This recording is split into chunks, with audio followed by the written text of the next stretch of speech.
So pretty early on, you decide that you want to be involved in recording, and most people usually have a resume that builds up to something really substantial. But one of the first major things in your resume is working at Abbey Road.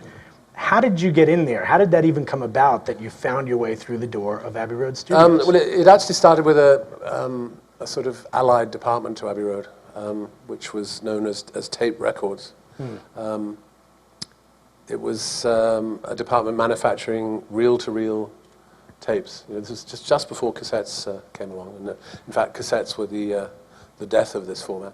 But little 3-inch plastic spools with a mono version of commercially available records. Right, and that was another way you could buy right. records in those days. You could buy, you could buy all the Beatles stuff on these 3 3/4 IPS mono tapes, and I worked in a department that was duplicating them. They made 24 copies at once, both sides at the same time. It was a 2-track mono tape that with a side 1 and side 2, so you still preserved the side 1, side 2 concept.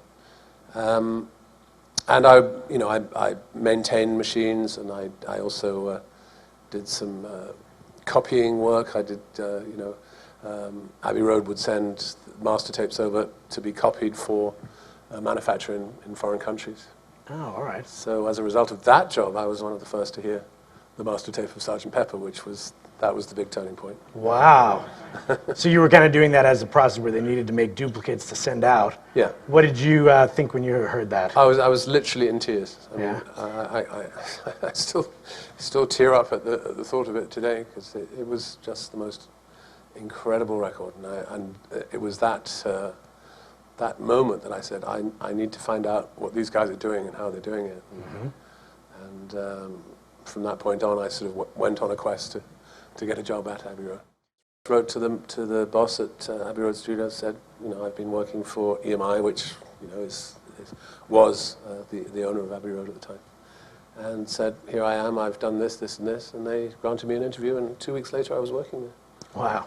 Admittedly, only fetching and carrying tapes around the building, working in the tape library, but at least it was a start. In the door, though, right? Yeah, in the door. So, as I said, one of the amazing things is then you find yourself basically doing some beginning work and even assistant engineering work with the Beatles, right? That was, it was probably within 6 months of starting. Can you imagine that? 6 months of starting there, and you're on a session with them. They were just finishing the White Album when I got there, just literally working all night just to wrap it up. And of course, I wanted to sort of poke my head around the door to see what was going on, but